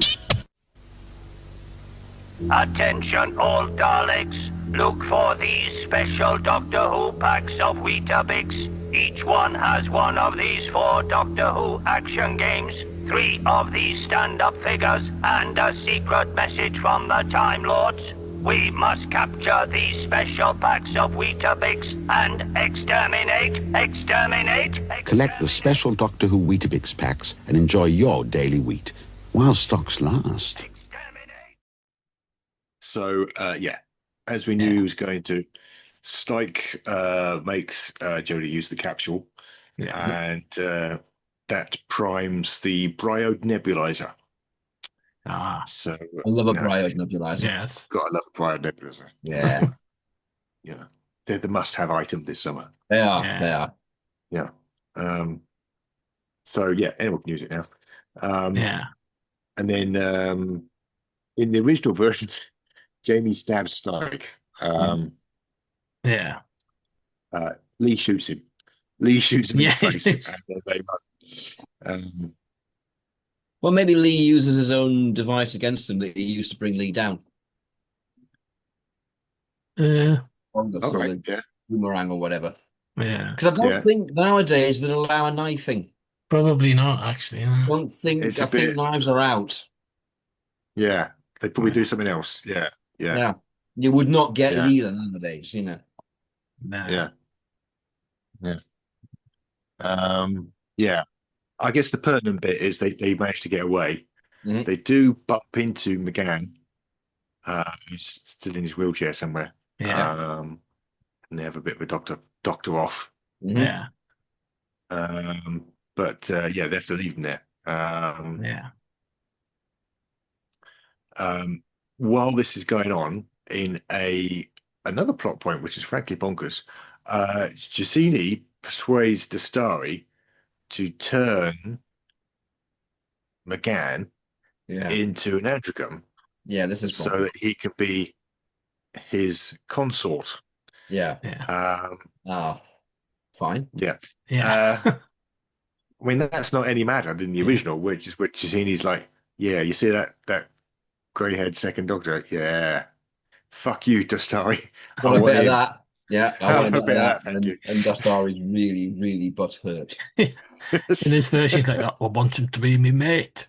We could go down pub and that. I haven't got a mate.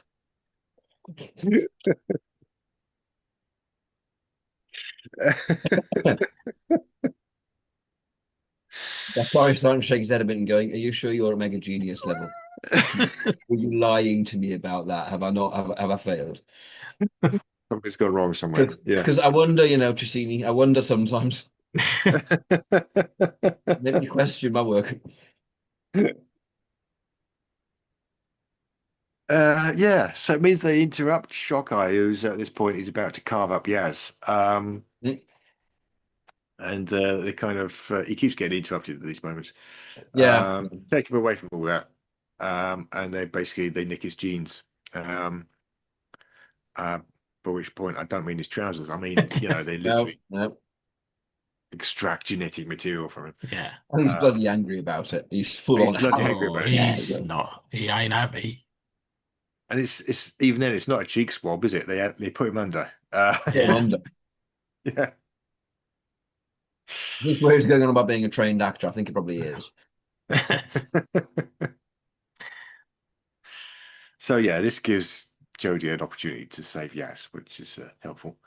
And then she reveals that Stike doesn't need Chesini anymore. Yeah. So the hope is that all these guys will turn on each other. But she's kept the bride nebulizer. Yeah. So yeah, she's tricked him basically. Isn't this around when she gets her acid out as well? Chesini does, yeah. Yeah. Yeah. Chesini is starting the double cross, and she gets chronic acid. Yeah. And she gets to Starry just to lead Stike and Val into the stable where they can throw some chronic acid once. Is chronic acid a real acid, or is it just? I don't think so. I doubt it. Okay. It sounds like a Holmesian thing. It does sound Holmesy. It sounds like a Holmes word. Yeah.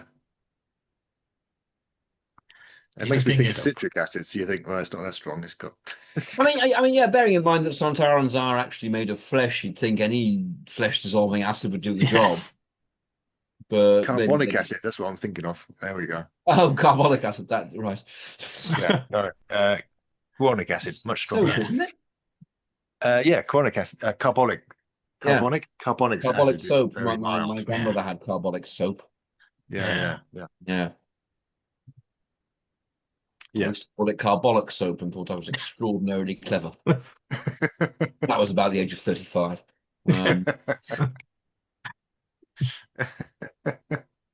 So yeah, while this is going on, we've got this bizarre plot, sort of subplot, in which McGann and Shockeye wake up from the operation and decide to go food hunting together. Yeah. Yeah. I like to think that McGann, when he becomes an androgon, would suddenly become incredibly scouse. Capocades in brandy sauce.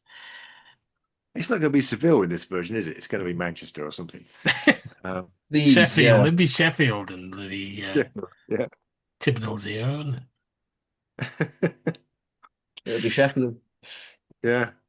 So yeah, they well maybe then because it's not all that ridiculously far, maybe they fuck off to the Lake District.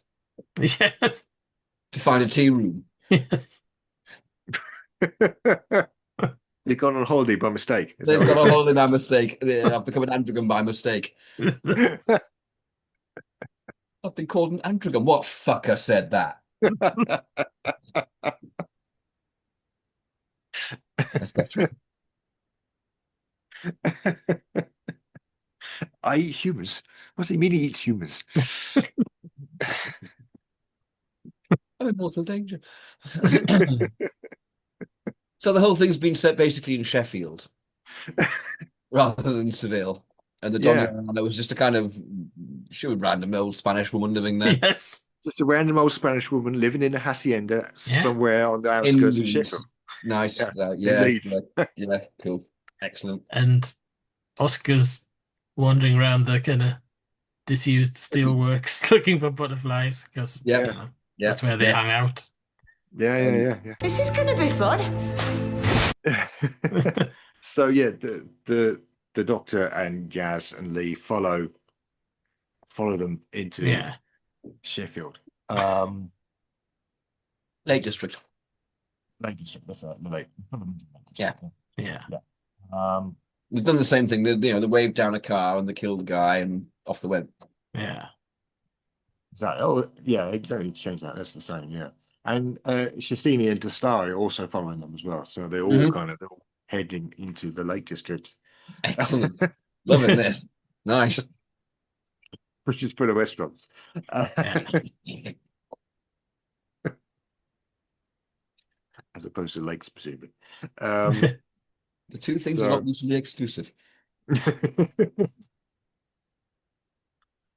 We get some scenes after this where it turns out Stike's still alive.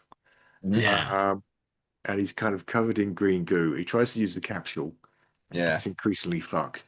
It's still not worse. dead. And then finally he gets blown up by his own ship. I mean, fair play to Stike. He does push on. Yeah. He's falling to bits, but no, he's carrying on. I think it's only watching it this time that I realised this is pure comedy. This is a flesh wound. Yeah. This is Robert Holmes taking the piss, clearly. Yeah. And it's ended up getting made. Probably out of J&T. Yeah. Oh, this is protest. This really is. This is. I didn't want This the is a dirty protest. This is Robert Holmes' dirty protest. Yes. Just blows him up 3 times. Yes. But it is one of the funniest sequences in all the Doctor Who. It's amazing. Yes. And there's Shockeye like walking around with a leg as well. Yeah. Later on, he's got a leg and he's going. He's not taking it at all seriously. No. Very silly. Proper Doctor Who. Yes. So yeah. Everyone else is in the Lake District. We got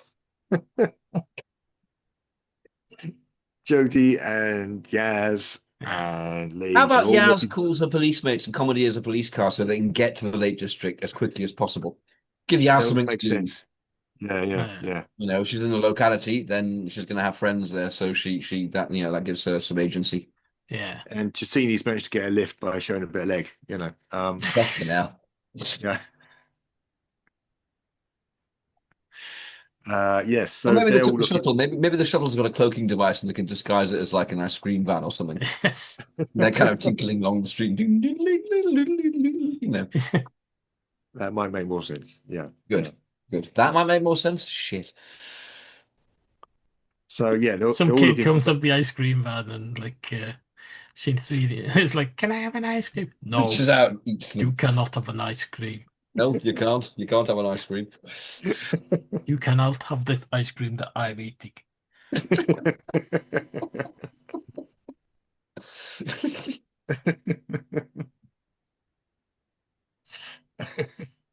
I could keep forgetting that Cassini's David Threlfall. Yes. He's got the padded shoulders and everything, hasn't he? Yes. From down. Yeah. It's the whole bit. Yeah.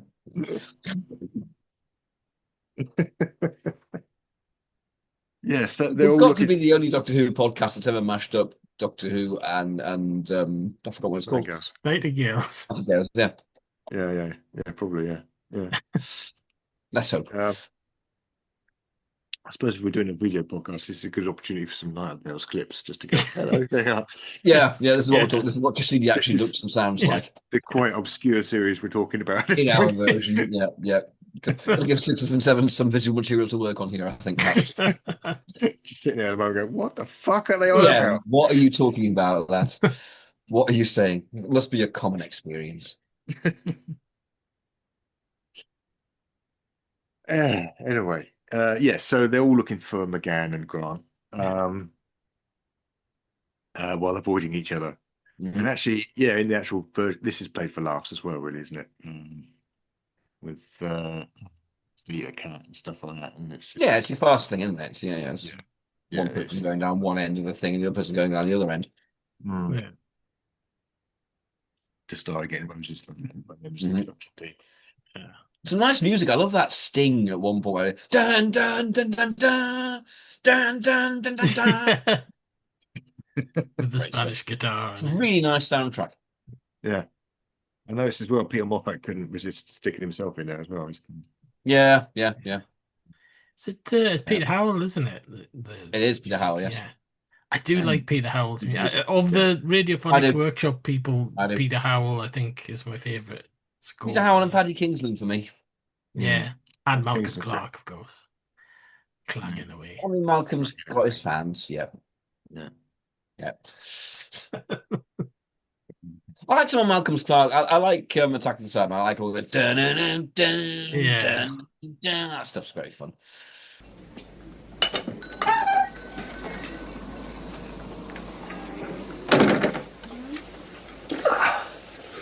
All right here? What do you want? Cake. All right here? No, we're closing in a minute. We're leaving in a minute.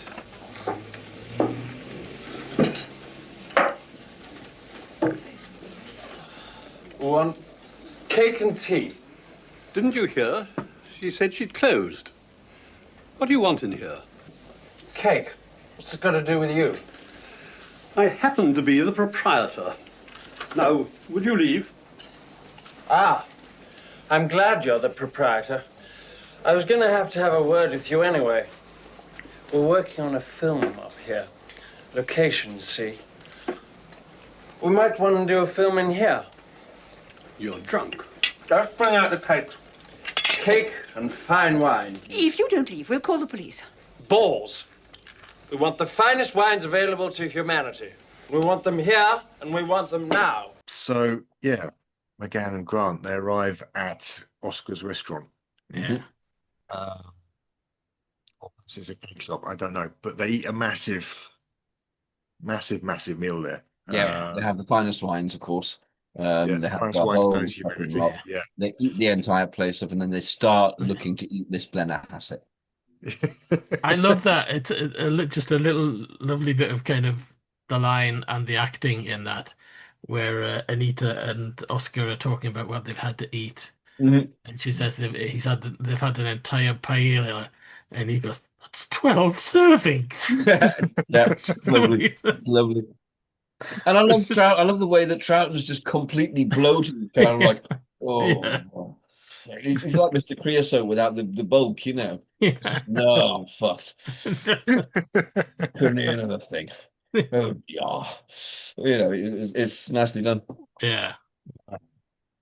Yeah.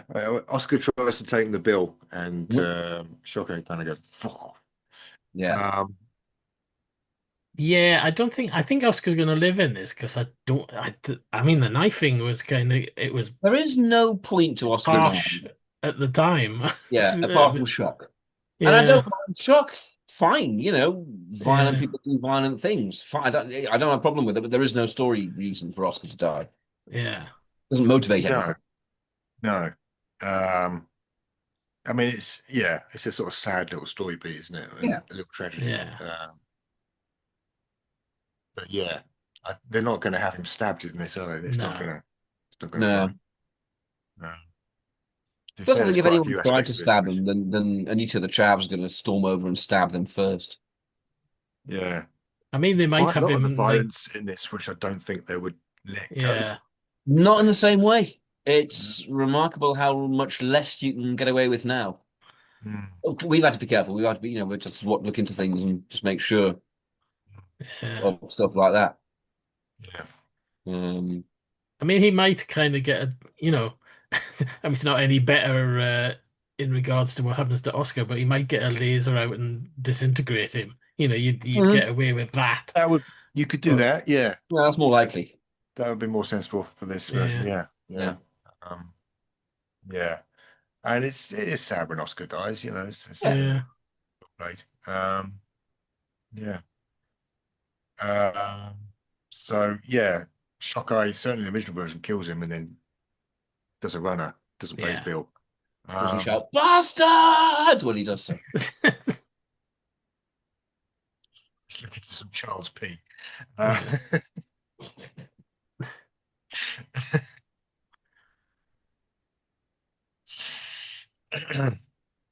So never managed to stabilize McGann's androgen nature. So he actually recovers at this point. They un-androgen him.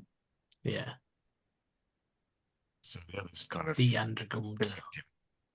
Hey? Maybe this is where the horse turns up. Maybe Maybe this is the moment for Ulysses and the horse. Maybe, you know, the horse materializes because it's a horse TARDIS. Yeah.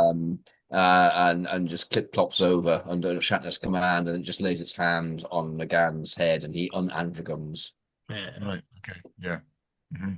And Shatner just kind of goes, "Tell him Dad said hi," and then You they are dematerialize. Not an androgon, my son.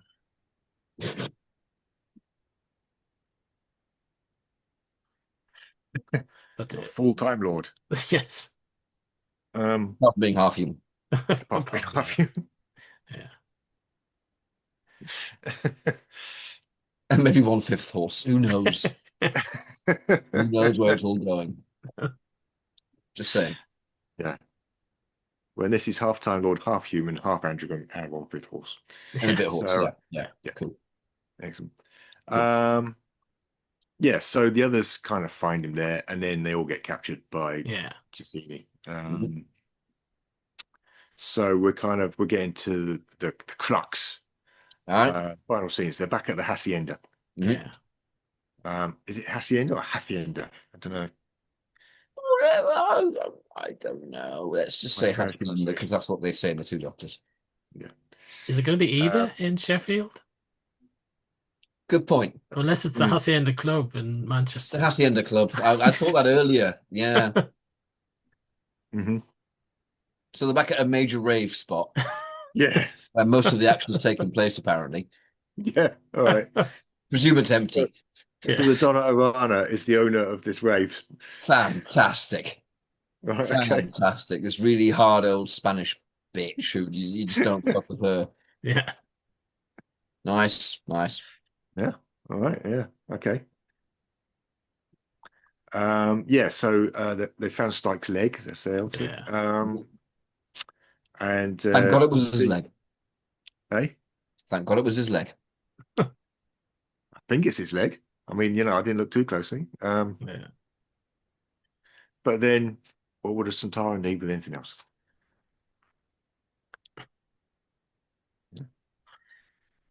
Maybe this is why they're so fucking angry. Because I mean, the Rootings can just become anything, can't they? So they can, you know, if a Rootin wants anything, then it can just grow it. Yeah. Whereas Centaur and stuck, it's just got its probate vent. Yeah. I wonder if they occasionally finger each other's vents. That's the only way they get any satisfaction is by rubbing their vents. Yeah. And look, it's not weird to have this discussion because Bob Baker said that Robert Holmes went into great detail about the Sontaran sex lives. Yeah. When he explained them to them. So if it's good enough for Bob Holmes, it's certainly good enough for us. Yeah. So whenever they get stabbed in the promo event, they're actually loving it. You know, the dive orgasm. Yeah. Are they though? Would you like to get stabbed in your privates? Would that be a pleasurable experience? They're strange species. They're not like us. Yeah, they're alien, you know. Yeah. You've got to accept it, Paul. Yeah. You know. So is that why they're all so warlike? They all desperately want to have an orgasm. That's why they always turn their back on the enemy. That's right. That's why they do that. That's why they've got the probate vent and haven't just put like a cover on it or something. Yeah. Because that's all it would need. Just put a little flap, and you're sorted and you conquer the galaxy. But no Sontarans. Don't want a flap. And that explains why. So now we know. Yeah. Who fact? Yep. Excellent. That's canon as far as I'm concerned. That's destroyed every single Sontaran story for me. Oh dear. Bye Time Warrior. Sontaran experiment. I've got a whole new context. So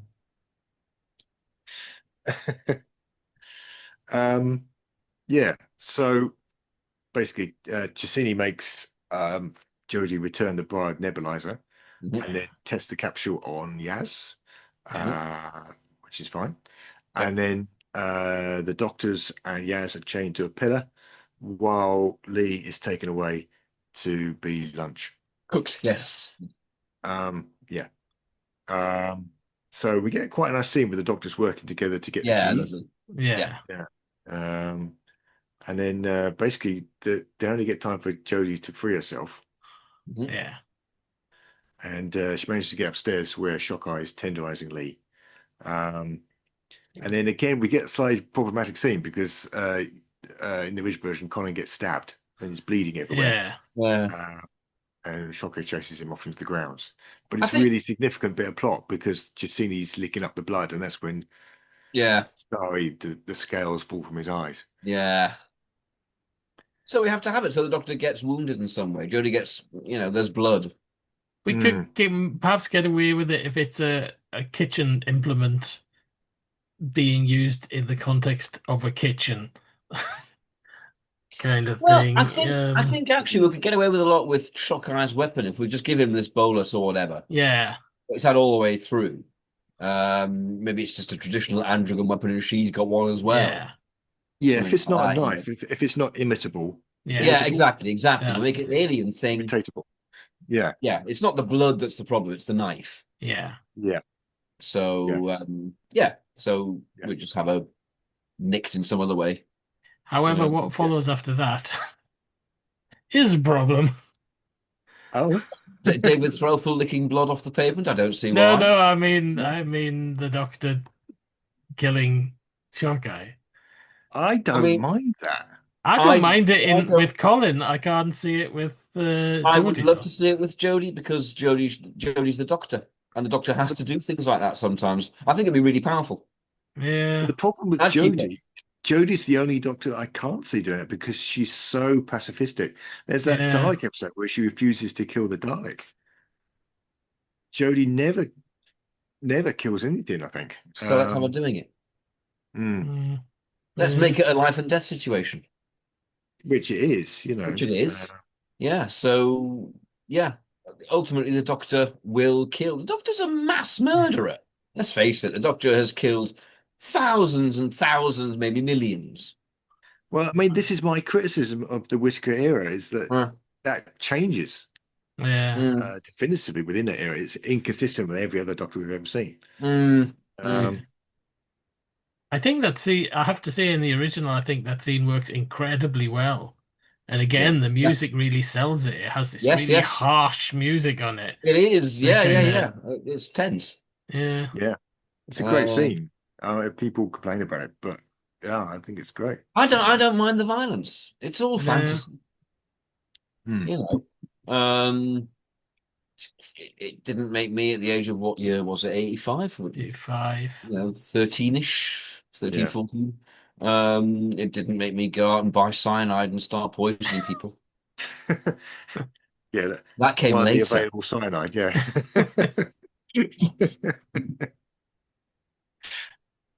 I bet the chemist down Churchill Street has cyanide.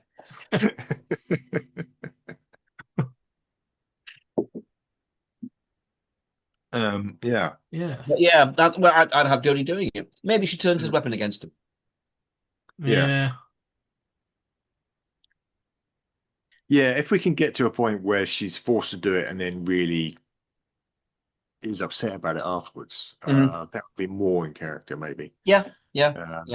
Something like he uses his weapon and then she somehow uses the sonic screwdriver to deflect it back at him, and so it's more like you're saying, his weapon is turned against him, sort of thing. That's one thing, of course. There would be an awful lot more sonic screwdriving in this, wouldn't there? Yeah.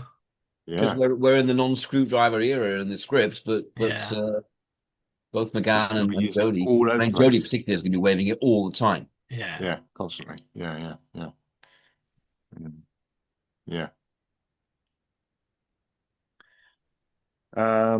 Back at the hacienda, Dastari lets McGann and Yaz go. Cassini's not happy about that. He kills him, and then tries to use the capsule, but gets disintegrated because Jodie sabotaged the bio nebulizer. Yeah, but she left just enough. Left just enough so it worked once. But I love that. I paired the interface. You just get what the Doctor's done. Yeah. You don't need to know any more than that. I always criticize Next Gen for going on and on about the technobabble. When actually you need that. Paired the interface. Yeah. And it's both really simple and a really clever kind of double cross. Yeah. Nicely. Yeah. Nicely Robert Robert Holmes. Holmes. That's Robert Holmes, indeed. Yeah. Indeed. Yeah. I kind of wondering if they'd given Robert Holmes what he wanted to do, which was just leave him alone to get on with it. Could he have produced something that was just complete genius and would have saved Doctor Who? You know? Yeah. Because it's not doing too badly, but he's got so many elements in this, and he clearly hates it. If they just left him alone, he might have produced something amazing. And why wouldn't you? Someone with that track record in Doctor Who itself. Yeah. Just, I would have just commissioned him every season and gone, right, story, see it, come back when it's done. I mean, out of all the criticisms of JNT, that is surely the worst decision that he made. Yeah. Yeah. And it showed. I mean, you hear all these stories about Eric Sayward and Chris Bidby scrambling around to find writers who could write Doctor Who. Yeah.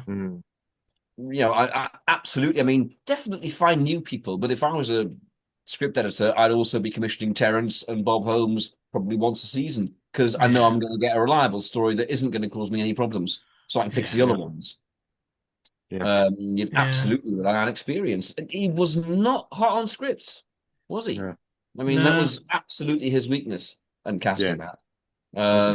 He's kind of spiteful as well. If somebody somebody pissed him off, like David Fisher. David Fisher was a decent writer. There was nothing, no reason why they couldn't have had him back after season 18. But he kind of pissed GNT off a bit, and so he never employed him again. So. And the whole thing about Robert Holmes, who was basically intimidated by Robert Holmes's track record with Doctor Who. He'd been there before him. Yeah. He'd been the script editor and the producer and the architects, the showrunners, as we call them now. And obviously Holmes and Hinchcliffe had worked very closely together. And he was acclaimed as being one of the greatest. You don't get Canfield either. Yeah. He clearly feels threatened by the people who made Doctor Who in the past. Yeah. Yeah. Just a shame. A shame. Yeah. Because he did very good stuff in his own right. A lot of the time. Yeah. Thing is, he didn't.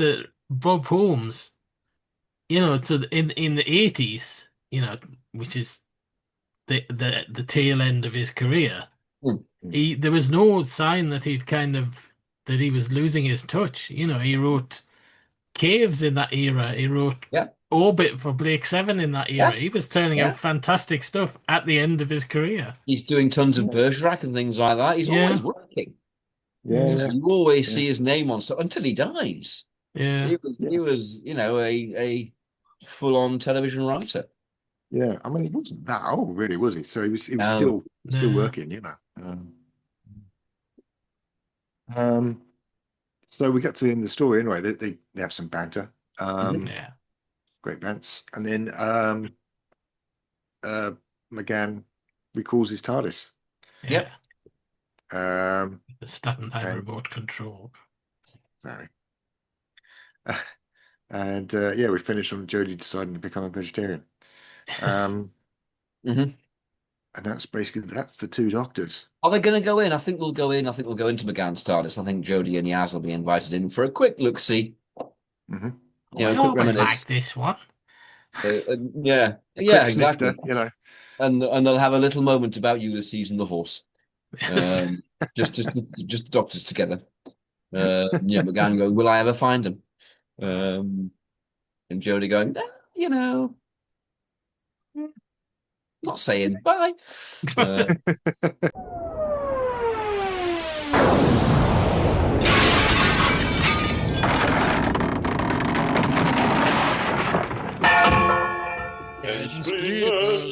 Ensplinment. Better or worse than the original? Again, so different. Yeah. I can't see comparing them really, because of course on production values it's going to be better. Of course, it hasn't got Patrick Troughton in it. No. It'll look better, and I think actually it will have fewer of those flaws that you get. It'll be tighter. It'll be a lot tighter in terms of there will be less padding. I mean, you said earlier on, there's all the Colin Baker stuff padded, and kind of some of it, isn't it? Yeah. But is that? I think the original they could have done that in 2 episodes, but I mean, there's a lot of it's very kind of GNT, as I was saying, going, look, we're in Seville. Here's some Yeah. of Seville. Here's a lady Yeah. with a flower in Seville. You know, Again, Mind you, it's gonna have pissed off Robert Holmes, who always insisted that he would only do 4-parters after the Space Pirates. yeah, yeah, Give him this, which is effectively a 6-parter, and it's like your he talents. could only have done it. The only reason he didn't walk away must be that he was doing Seward a favour. Seward must have begged him. yeah, I think he was very flattered by Seward. I remember reading that Robert Holmes had felt a bit like, well, why aren't they asking people like me and Terence to, why aren't they giving us work? As I've Yeah. had for the previous seasons forever. yeah. Why wouldn't you? I believe Eric Saber was incredibly complimentary, not arse licking, just incredibly complimentary, and because Robert Holmes was very good. Yeah. And Holmes, they got a good relationship going. Yeah. They liked each other, they worked well together, and that's probably what brought him back. But at the end of the day, he'll have done it because paid. Yeah. Yeah. Yeah. I mean, God knows what he would have done with the Horrors of Time. I mean, that just sounds disastrous. Yeah. Just horrible, horrible thing. I'm just fixated on the story of Carts and Reimer. We should definitely bring them back now. Yeah. Yeah. It sounds Justice like for Carson Reimer. it sounds like a double act, doesn't they? It does. It does. Tommy Let's do a Carts fight. and Bobby Reimer.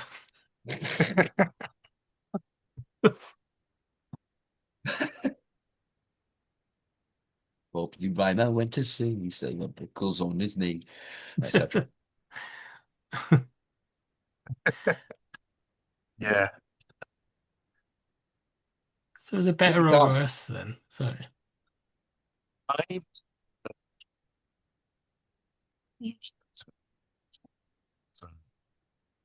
I couldn't hear any of that. You No, completely I broke up. couldn't. You went really quiet there, Baz. Yeah. So I was going to err towards better because we don't normally say that. Huh. I like Paul. I'm very fond of the two Doctors. Yeah. I like season 22 a lot. On a par, I'm going to have to say on a par, 50-50. Yeah, I think I might as well. Like I was saying, I mean, I had that. That was that was like the second series I taped of television, 22. And so I watched them over and over. But I can honestly say that the two that got watched more than any other were Revelation and the Two Doctors. Yeah. They were the ones I just watched over and over. Yeah. It's a strange season, isn't it? There's a kind of nasty kind of undertone to most of the stories, which I don't really like very much. I do. I find it to me, it's no different to Hinchcliffe. Yeah. It's that grungy noir horror type stuff. Yeah. Really, and I went like a bit too far with it, but yeah. To me, no, but that's taste in it. Although I suppose, there's that famous thing in 30 Years in the TARDIS where Seward says, if you're going to show violence, you've got to show that it hurts. Yeah. And he does, they're never blasé about it, I don't think. Yeah. I don't know. I don't think, like we've said during the course of this, a lot of it you wouldn't get away with now. But, I think it was okay for the 80s. The 80s was, that was the era of Rambo and the A-Team. Yeah. I actually mean the A-Team would come out with machine guns and gun loads of people down. Yeah. Wouldn't get any balls. And that, to my mind, validates Seward's point. Make it matter. Yeah. Certainly, as a teenager, I loved the violence. It could have been more violent. I was well up for it. Yeah. Yeah. The 80s, watching stuff from the 80s is weird now. I find it a very weird experience. American films. The films that kind of casual gunplay turns up in that you wouldn't expect to. Things like Back to the Future. There's these terrorists with machine guns in Back to the Future. And you think, that's really odd when you think about it now. Yeah. Yeah. And I don't think 80s films were giving like great examples to kids. I mean, the amount of casual smoking in 80s films as well, presented in a way that, like, yeah, it's cool for like college kids to smoke, sort of thing. That had been the same since the 30s, the 20s, the 20th century to that point. Yeah. I mean, in TV, you've got the A-Team, haven't you, where they're kind of shooting off machine guns at each other constantly. Yeah. It's, you know, in the cinema, you've got a Terminator. Yeah, it's a strange era, the 80s. There's a lot of visual violence in the and realistic violence. You know, knives, guns, etc. Yeah. I suppose in a way, season 22 is very in keeping with that. I think it's got psychological violence as well, which is fascinating, like Vengeance on Varos.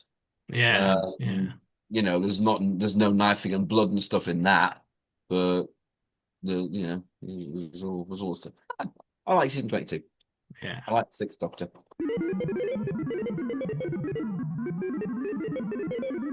Let's do numbers. Yeah, do numbers. Okie doke. Here we go. Our Doctor is 5. Hey, okay. We haven't had that in for a while. Yeah, I haven't had him for a while. That's good. Excellent. And our story is 184. Okay. Eccleston, maybe? Yeah. It's a bit late. 184 is... Yeah. 10. It's eluding me. 42. Oh. Yeah. Peter Nelson. So I guess it works. Yeah. Yeah. That's going to be Terminus. That's going to look like Terminus. Yeah. Completely. That's design wise. That's the Terminus story. Yeah. Huh. So. All right. An interesting one. I haven't got much to say about that. Yeah. I quite like 42. It's all right. Yeah. I haven't watched it for a long time. I haven't. It hasn't got a great rep, has it? But I don't remember anything particularly wrong with it. No, it's all right. Yeah. I mean, it's a Chibnall script, so I mean, you know. Yeah. But apart from that, it's all right. It's a sort of middling Doctor Who story, isn't it? Yeah. Mid-range. Yeah.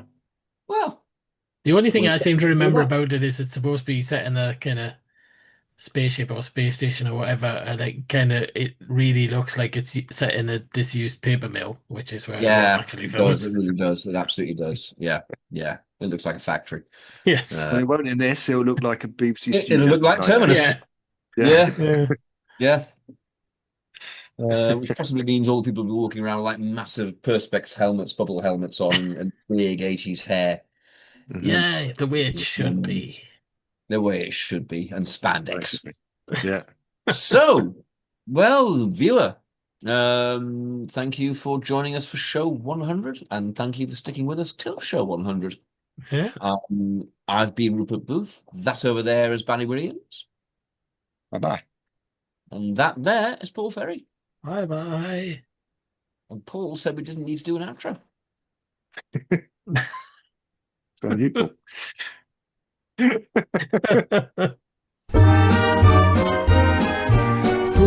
do you think you are kidding, Mr. Hitler, if you think we're on the run? We are the boys who will stop your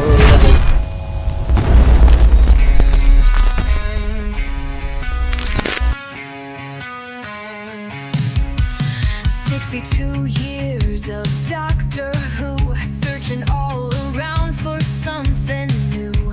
Mix it all up like a birthday cake. Nobody knows the kind of mess that you could make.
podcast on a TV show.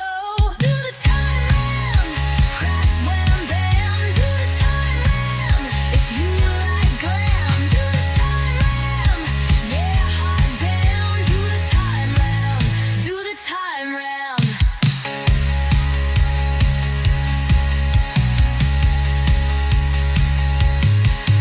Do the time ram, crash wham bam. Do the time ram, if you like glam. Do the time ram, yeah, hot damn. Do the time ram, do the time ram. Hey boys, will there be a part for me in show 100? Boys. Boys. Hello. Direction point! Direction point! A Doctor Who podcast network.